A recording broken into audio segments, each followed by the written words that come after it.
आज़ादीअ लाइ आंदोलन। लेखक मेठाराम हरूमल खिलनाणी। भाङो ॾहों। नौशहरे में जागृता। श्री तोलाराम आजिज़ जे गुज़ारे वञण बैदि हुन जेको ॿिज नौशहरे जे नौजवाननि में छटियो हो सो अजायो कोन वियो। संदसि संग में जेके बि आया हुआ या जेके वटिसि पढ़िया हुआ से अॻिते हली पंगती ऐं क़ौमी कंदड़ बणिया। नौशहरे जे विच शहर में बालाणियुनि जी हिकु दरबार हुई जंहिंखे भाई खीमनदास जी दरबार चवंदा हुआ। उते बालाणियुनि जा गृहस्थी दरबार में रहंदा हुआ। उन्हनि में हिकु मशहूरु त्यागी हो बाल ब्रह्मचारी श्री दामोदर दास बालाणी। हू रवाज़ी टिकाणेदार कीन बणियो ऐं पंहिंजी गद्दी पंहिंजे नंढे भाउ भाई लक्ष्मण दास खे सौंपे पाण बिल्कुलु विरक्त थी रहियो। उन सां गॾु हुन में क़ौमियत जा भाव देश प्रेम जा भाव भरियल हुआ ऐं जेके बि संदसि संग में ईंदा हुआ तिन में हू देशभक्तीअ जा अज़बा पैदा कंदो हो।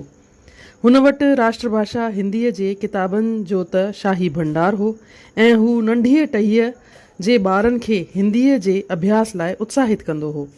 होॾां दादलाणी आकह जो श्री मंघर सिंह हो जंहिं सरकारी नौकरी छॾे सिख पंथ में प्रवेश कयो हो। तंहिंमें बि देश प्रेम जा भाव भरियल हुआ। हू किशनाणी ऐं दादलाणी आकह जे नींगरनि में उहे ख़्याल भरींदो हो त अंग्रेज धारिया आहिनि जिन असांजे मुल्क में ज़ुल्म पे कया आहिनि उन्हनि में हिंदुस्तान ते राज करण जो को बि अधिकार कोन आहे। हू अहिड़ी लिखपढ़ बि सरकार सां कंदो रहंदो हो जंहिं करे सदाईं सरकार जे नज़रुनि में हूंदो हो।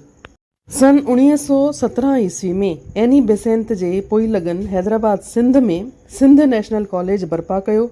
नौशहरे जा सर्व श्री खेमचंद चेतनदास ऐं परसराम बालाणी ऐं मान सिंह चूहड़मल ऐं भगवान दास पढ़ईदन जा उन में दाख़िल थिया।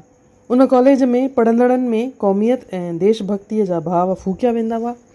तॾहिं कराचीअ ऐं हैदराबाद में जेके नौजवान विद्यार्थी हुआ से उते नयुनि पंगती ख्वाह राजनीति सरगर्मियुनि जे असर हेठि ईंदा हुआ ऐं जॾहिं पंहिंजे शहर में ईंदा हुआ तॾहिं अची पंहिंजे शहर जे स्कूली विद्यार्थियुनि में उन्हनि ख़्यालनि जो प्रचार कंदा हुआ जिन अहिड़नि कॉलेजी जुआननि में नौशहरे अची स्कूली ॿारनि में तहरक पैदा कयो तिन में मुख्य हुआ श्री खानचंद आईदास रामरखियाणी ऐं श्री खेमचंद चेतनदास बालाणी।